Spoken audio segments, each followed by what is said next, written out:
Don Juan Pablo, buenos días. Muy buenos días, Como siempre usted inicia con una sonrisa. Cuando inicia así me parece que algo trae que sea una travesura.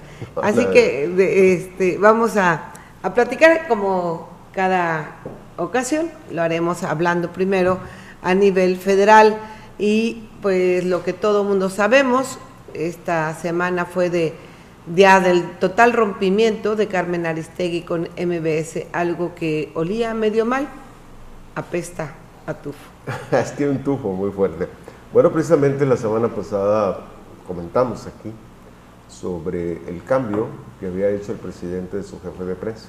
Así es. Dijimos que había sacado a David López porque no había interpretado, no había conseguido posicionar la imagen del presidente y en consecuencia estaba en los niveles más bajos. En su lugar puso a Eduardo Sánchez, que también es abogado, pero él tiene experiencia. ¿Por qué? Porque salió de las filas precisamente de la empresa de Joaquín Vargas, MBS. De tal modo que pues yo comenté que no creía del todo que el nuevo jefe de prensa tenía como primer encargo presionar o poner trabas para romper el contrato con Carmen Aristegui que mantenía MBS. Pues resultó que sí, que desde lo alto de los pinos se presionó a los accionistas de MBC para que encontraran la manera de terminar el contrato con la periodista y su equipo de periodistas que investigaron el asunto de las Casas Blancas y otros que han causado molestia entre el grupo en el poder. Debemos decirlo, el tema de las Casas Blancas, ya sea la de la esposa del presidente y la del señor Videgaray, no fueron difundidos en la empresa de Joaquín Vargas. Por eso es la extrañeza que dice, bueno, ¿por qué la molestia si no los difundió en la empresa de Joaquín Vargas, sino en el portal de Carmen Aristegui Noticias? Y también salió publicado primero en la revista Proceso. El tema ya está muy manejado, han surgido muchas opiniones a favor o en contra. Yo lo dije al principio, es un asunto de empresas. Carmen Aristegui, además de periodista, tiene una empresa de medios que celebra un contrato con otra empresa y bueno, esos asuntos deberían de manejarlos en un escritorio. Sin embargo, no fue así. El ver involucrado a la plataforma México Live, pues trajo como consecuencia o el pretexto que necesitaba la empresa para romper con Carmen. Para dar por concluido. Lo cierto es que la misma plataforma ayer puntualizó que de ninguna manera, ninguna marca comercial ha sido usada con propósitos ajenos a las labores periodísticas. Eso lo puntualiza México Live con el ánimo de decir, bueno, no existe ningún problema, nunca se utilizó la marca de esa empresa, de tal modo que no hay razón para el rompimiento. Esto exhibe pues que, lo que le comentaba, que existe una fuerte presión del gobierno para alinear a las voces que son críticas y que desgastan al presidente continuamente porque difunde noticias que al presidente no le benefician. Esto hace que, bueno, el mismo presidente se exhibe, como yo lo considero, un mal juez, por aquello de que el buen juez por su casa empieza, y resulta que cuando él señala que va a combatir la corrupción, pues no lo hace en contra de otros y no empieza por su casa. Ese es el asunto de fondo. El presidente siempre enfocado, el presidente en turno enfocado a la campaña contra la corrupción hacia otros, pero nunca revisa hacia adentro de su casa. Le ocurrió a Fox, le ocurrió a Calderón. De tal modo que no es nada nuevo, es una costumbre del presidente en turno recurrir a esa forma para proyectar la idea de que son respetuosos, combaten de la libertad de expresión, que combaten la corrupción, pero por abajo, en el fondo, operan los hilos para castigar y acallar las voces críticas. Esto va a traer una consecuencia. ¿Qué va a ocurrir con las periodistas? Bueno, lo más fácil es que irá a los brazos, que seguramente le atenderá CNN México, donde ya tiene una relación y le abrirán el micrófono o ampliarán la información. O no faltará algún visionario empresario que tiene millonarias inversiones en medios estadounidenses, como en el New York Times, por ejemplo, un hombre rico que tiene una una empresa de telefonía aquí en México, la más importante, y bueno, se vislumbra que podría crearse un espacio para Carmen Aristegui, porque la idea de algunos de hacer que el Congreso le abriera los micrófonos está muy lejana. Sí, no estamos a esas alturas. No llegamos a esos niveles de democracia o de autocrítica como para permitir que entre a casa el que los va a estar criticando. De tal modo que, es cierto, MBS no mató la gallina de los huevos de oro al despedir a Carmen Aristegui. ¿Por qué?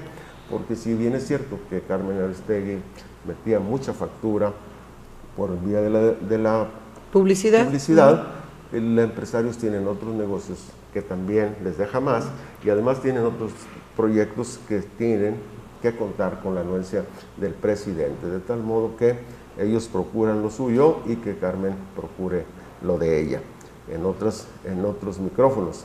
¿Qué es lo que va a ocurrir en adelante? Bueno, yo considero que no es lo que ya se publicó, no es lo que ya se difundió, porque el golpe sobre el asunto de la corrupción y las casas blancas y la relación con el inversionista ya está dado. No tendría caso castigar a quien lo hizo después de haberlo ya publicado. A mí me parece que tienen otros temas, que tienen otras historias interesantes.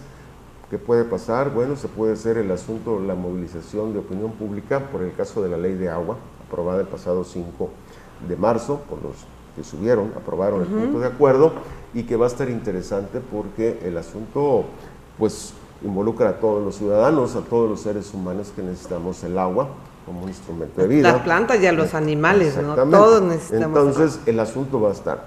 O quizás también va a ser la polémica que la ley que viene, que es la censura a Internet, y que pretende el PRI, con la mayoría que tiene en el Congreso, establecer lineamientos que restrinjan el uso del Internet y las redes sociales, con el argumento, válido si usted quiere, de que el argumento es que procuran proteger la propiedad intelectual y sobre todo los derechos autorales. Ese es el pretexto o el argumento que va a presentar el PRI para hacer una modificación y adecuaciones a la ley en el sentido, y obviamente pues los opositores dirán lo que pretende es censurar el uso del Internet para que los ciudadanos no se manifiesten en esos medios.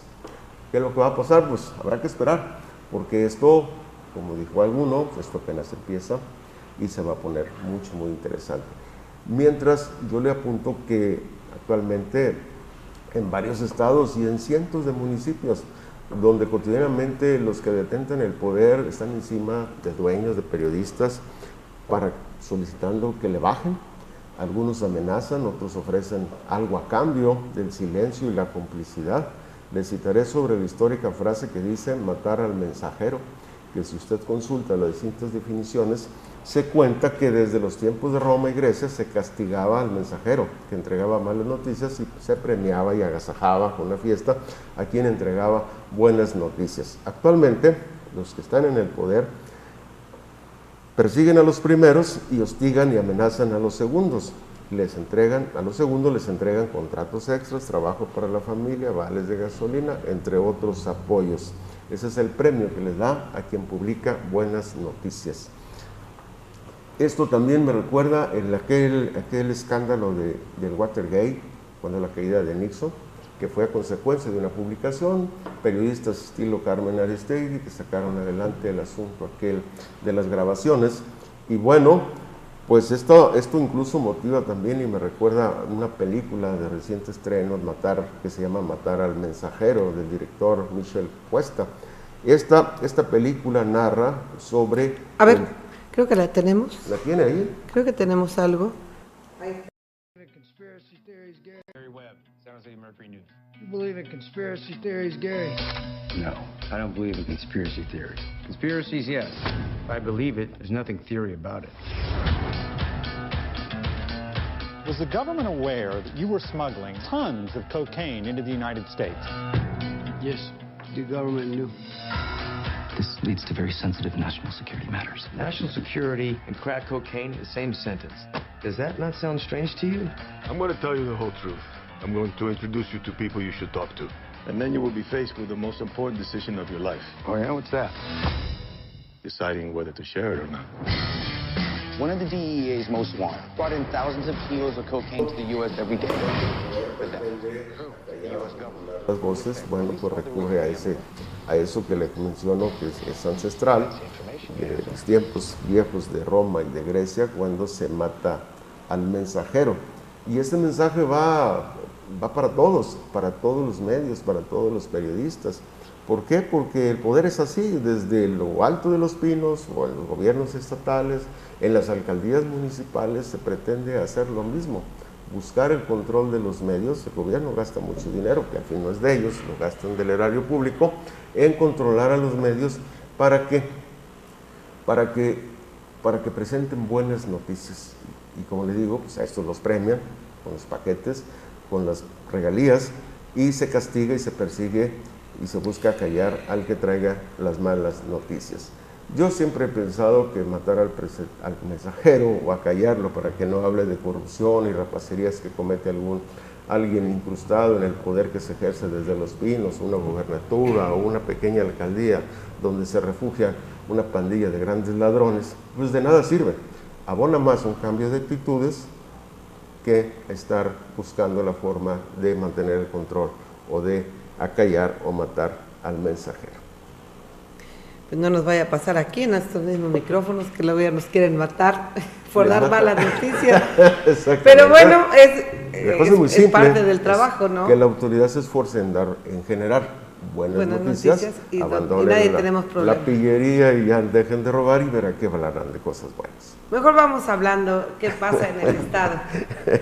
En el Estado, pues bueno, ya está encima. Yo siempre he considerado que en las guerras políticas o armadas, los generales acuerdan frente a una taza de café o una de coñac, mientras que la tropa se mata sin misericordia. Y esto hace ver que en la actualidad la guerra de desgaste que están con la que están actuando más bien, el mutuo, de manera mutua, promovido por los cuartos de guerra de dos principales candidatos, en este caso de Sonia Mendoza y Manuel Carreras López, están subiendo de intensidad. Los medios de las redes sociales está difundiendo imágenes. A mí me han llegado una cantidad de los que ten cuidado con los políticos sandía, que están verdes por fuera y están rojos por dentro. Entonces, incluso, bueno, pues yo también en parte digo, bueno, hay cantidad de candidatos Carrizo, los Carrizos están verdes, brillosos, pero están huecos. Y bueno, en ese sentido se está dando y creo que se está subiendo de tono. Y más que va a subir, eso, va a subir. Eso esto ya apenas, se sabe. esto apenas empieza. De tal modo que, pues bueno, lo único que queda es que se reordene y que se ataquen mejor o se critiquen los programas, los proyectos de cada uno de los candidatos. Porque resulta curioso, tengo entendido que la relación de Sonia Mendoza con Manuel Carreras, ambos trabajadores o miembros del calderonismo, pues son amigos, mas sin embargo el equipo, como le digo, la tropa, no lo son, y esos son quienes están empezando a difundir cantidad de información negativa hacia el contrario.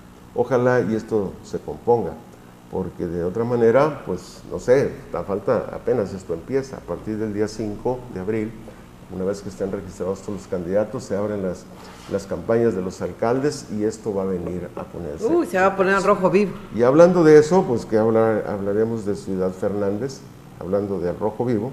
Imagínense usted con casi 8 candidatos, 7, 8 candidatos, que pues presumiblemente van a ser registrados.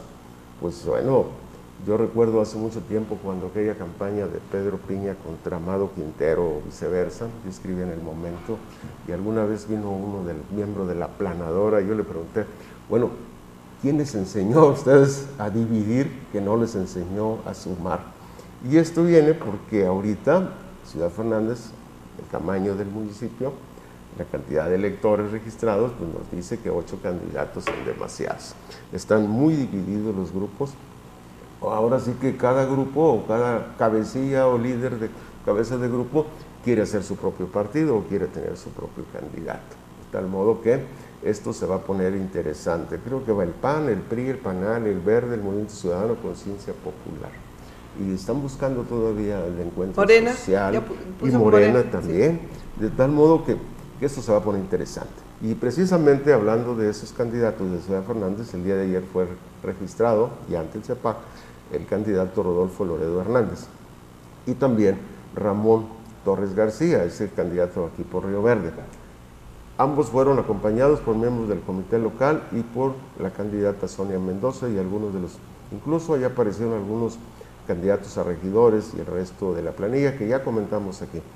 Otros no aparecieron, algunos de los que juraban que ya tenían en su bolsa la designación de regidor y con ello, en consecuencia, habían asegurado su patrimonio para el resto de su vida política y económica.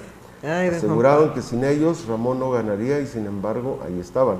Y esto es positivo para los panistas porque refleja que poco a poco serán superadas las diferencias y curadas las heridas causadas cuando el proceso de la elección interna.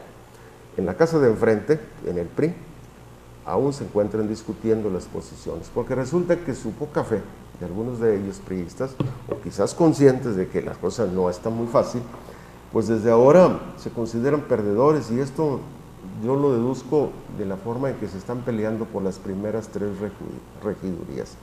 Esto quiere decir que ellos están conscientes que es muy difícil la contienda que viene y que no va a pasar de 3 regidurías, y esto los hace que el pleito sea encarnizado. Un día aparece la mamá de un expanista, otro día aparece que la esposa de un exfuncionario, y todos los días cambian los posibles designados, como le digo, de esas 3 regidurías. Ya las quinta y la sexta y la 14 peor. Obviamente que ya nadie las discute. Lo cierto es que pese a todas esas especulaciones que se dan, Carlos Pillado se continúa trabajando en la integración de su equipo y por lo pronto ya tiene formado su equipo de prensa.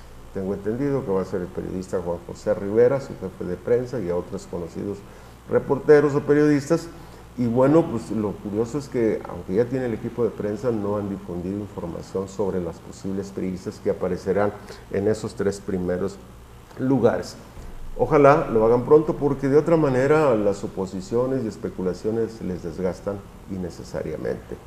Lo mejor es informar y dar a conocer las cosas porque se da paso a la especulación. Recordemos que cuando no hay información entra la suposición y esa trae peores o más daño que beneficio. Déjame comentarle al respecto, sondeando o platicando con varias gentes precisamente del PRI y pues qué pasó, qué tienen definido. Se hablan de 4 personajes que están muy recalcitrados y que no se ponen de acuerdo para las primeras regidurías y pues todo el mundo coincide que a Carlos Pillado ya se le subió, que nadie ya puede hablar con él, está inalcanzable, no tiene tiempo para nadie. Claro. Digo lamentable porque Carlos Pillado creo que una oportunidad como esta en su vida, de cuando menos hacer un papel digno, dejar amigos, pues esta persona, no es pecado que uno haya nacido en otro lugar o que sea de otro lugar, con tan poco tiempo aquí, no sé, tendrá unos 7 años, 8 años de arraigo en Río Verde, darle una oportunidad de ese tamaño, pues yo creo que debería de aprovecharla. Y queda claro, desarrollo social lo aprovechan precisamente para estar en campaña permanente. Esa es la plataforma, ¿no? Sí. Y fíjense que el viernes hubo acusaciones mutuas, tanto del PRI como del PAN, que en un lugar, por allá por Infonavit, Ojo de Agua, en donde está una iglesia de los últimos tiempos, algo así se llama, bueno, que por ahí a un lado estaban entregando láminas, que estaban entregando tinacos y todo, unos acusaban que eran otros, entonces, oye, no se vale y no se vale. Unos pensaban que era pues parte de lo que haya guardado Carlos Pillado, que debe tener su buen guardadito ahí en desarrollo social, y otros acusaban que era pues de los panistas. Resulta que no, que era la iglesia la que estaba. Sí. Pero la iglesia no está a favor de ninguno de los dos. De ninguno. Bueno. La iglesia estaba regalando, alguien le donó esto. Lo cierto es que sí tienen su guardadito, el candidato a diputado federal o diputado local, Oscar Bautista, tiene su guardadito, Carlos Pillado tiene su guardadito, En el DIF también se hizo un guardadito, de tal modo que pues, ellos llevan la ventaja, tienen algo que dar. La gente al final de cuentas dice, bueno, estos roban, pero siquiera dan algo. Y ese es el asunto. Por eso es que la utilización de los apoyos, de todos esos recursos, de todos esos programas asistenciales que les llegan 200 cobijas y repartan 20, se toman la foto con el periodista y las otras las guardan para cuando la campaña. Esa es una forma de... Tampoco, mire, yo soy muy panistas, inocente. PRDistas y priistas lo hacen, digo, hablando desde afuera de ellos, yo de ninguna manera tendría alguna preferencia. De tal modo que eso no es nuevo. Pero bueno, retomando el asunto. Yo hablaba de desgastes innecesarios en el caso de la falta de información, que suponen que un día anuncian que Carlos Pillado se cae, que entra el doctor fulano, que entre otro. El caso es de que si hablamos de desgastes innecesarios, yo le quiero apuntar que quizás contagiado por la estrategia de acallar voces críticas que ocurre en lo alto de los pinos, el alcalde local y su jefe de gobernación, el pequeño obviamente, el de gobernación es el operador. Y el operador aquí pues sería el joven Doble Rocha. Han diseñado una estrategia para presionar a la primer síndico Iga Juárez, quien cumpliendo con su función de ser vigilante y evitar en lo posible actos de corrupción, ha mantenido, pese a los periodicazos y desgastes que ha recibido, incluso paginazos, porque esa es la nueva moda, son paginazos de Face, ha mantenido su actitud crítica. Esto obviamente tiene molesto al alcalde y decidió presionarla y fastidiarla. Para ello ordenó a sus leales regidores, fíjese usted, Carlos Tomás Góñez, José Antonio Hernández Ramos, Liborio García Aguilar, Filipo Israel Rodríguez, Gafet de Jesús Castillo Moreno, María Grisel Vázquez y María de Lourdes Rivera, para que firmaran, ¿sí?, estamparan su firma en un escrito donde le piden al alcalde, me imagino que les digo, se puso a un lado de ellos y dijo, ahora ustedes me lo piden, y les entregaron el escrito firmado por todos los regidores. Yo no entiendo, fíjese el caso de Filipo Gallegos, él no va a ocupar esa oficina de regidores, ¿por qué? Porque él tiene clases en la mañana y clases en la tarde, trabaja en 2 escuelas, de tal modo que a qué horas va a ir al cargo. Ay, don Juan Pablo, usted muy mal pensado, pero bueno, igual y tenga algún tiempo. Exactamente, quizás por las noches. De tal modo que ya acordaron, ¿sí? Y cosa curiosa, el alcalde que tradicionalmente, según me dicen campesinos, tarda meses en darle una respuesta a una solicitud, pues resulta que en 5 días, del 12 al 17, el alcalde les contestó que efectivamente les aprobaba su petición y entonces había que desalojar a la síndico para que le entregue la oficina a los señores regidores solicitantes para que estén cómodamente y trabajen o cumplan con su trabajo. Esto se ha creado un conflicto porque resulta que el lugar que le están asignando a la síndico, a la primer síndico, pues lleva toda la mala intención. Le están designando un cuarto que me dicen está a un lado de la oficina que ocupa el Departamento de Educación. Es un cuarto ruinoso, un cuarteado, y que pues obviamente no es apto para atender sus funciones de síndico. Pero bueno, que buen gallo en donde quiera canta, ¿no cree usted? Precisamente podría ser, quizás no ocupar la oficina, pero podría irse enfrente. Lo han hecho algunos otros funcionarios, regidores de valor que enfrentan o que son castigados, hostigados por el alcalde y se van enfrente con un escritorio. La síndico puede, ahí donde se cuelgan las mantas o a un ladito para no empalmarse, puede poner su escritorio y ahí recibir y atender sus funciones de síndico, y eso sería muy interesante. A mí en lo personal me gustaría que tuviera el valor la síndico y mejor ocupara frente a la plaza, que debería de ser así un gobierno de puertas abiertas, un gobierno al aire libre. Y bueno, pues el problema es que es innecesario esa fricción o ese golpeteo que ahora inicia el alcalde utilizando a los regidores. ¿Qué les podemos decir a los regidores leales que han recibido beneficios? Algunos tienen a sus hijos trabajando, otros reciben, por ejemplo, los profesores, bueno, pues no los molestan porque tienen 2 plazas. Recordará que demandaron a una de ellas, pero porque era contraria, a Luz Helena, a ellas sí le presentaron una demanda, pero a los que son amigos y leales, a esos no los han tocado. Ese es el asunto. Pero bueno, ojalá y que ya cuando estén instalados los regidores, en la oficina cómoda y que puedan trabajar y cumplir con su función. Ojalá que estos que firmaron el desalojo, pues bueno, se den cuenta de la manera en que son utilizados. Que se den cuenta que de ese gran pastel que se están repartiendo algunos funcionarios, a ellos solo les tocan boronitas, creo que se llaman, esas partículas que son en el canasto del pan, que es lo que queda, pues eso es lo que les están dando, boronitas, porque el gran pastel representa un gran saqueo por medio de los contratos de servicio que a ellos nunca les han presentado, porque estos contratos los acuerda y lleva la firma únicamente del alcalde y de la segunda síndico, en este caso una señorita que se apellida Juárez Reiter. De la gran lista de contratos de servicio que tengo, copias, y que iré platicándole a algunos de una manera dosificada para no fastidiar a su auditorio, le quiero mencionar ahora uno. Y ese contrato de servicio se expidió, para pagar ese contrato se expidió un cheque de Banorte, el número 000426 por 10.965.52, no sé si lo tenga ahí a la vista. Ahí está. Ese cheque fue entregado a Jesús Gallegos Turribiarts, comisariado o juez. Líder de la Comisión Federal o ex líder. Del Puente del Carmen, también líder de la comisión. Sí, de excomisariado de Puente del Carmen. Exactamente. Bueno, pues resulta que ese hombre quizás sepa de todos esos liderazgos, pero no sabe de nada de carpintería. Sin embargo, supuestamente le pagan esos 10,000 pesos por un taller de carpintería que dio a algunos habitantes de ahí del Puente del Carmen. El señor no vive desde hace meses ahí en el Puente del Carmen, precisamente porque le fastidiaron tantas denuncias que le han presentado por fraudes y el tráfico de los terrenos y otras cosas.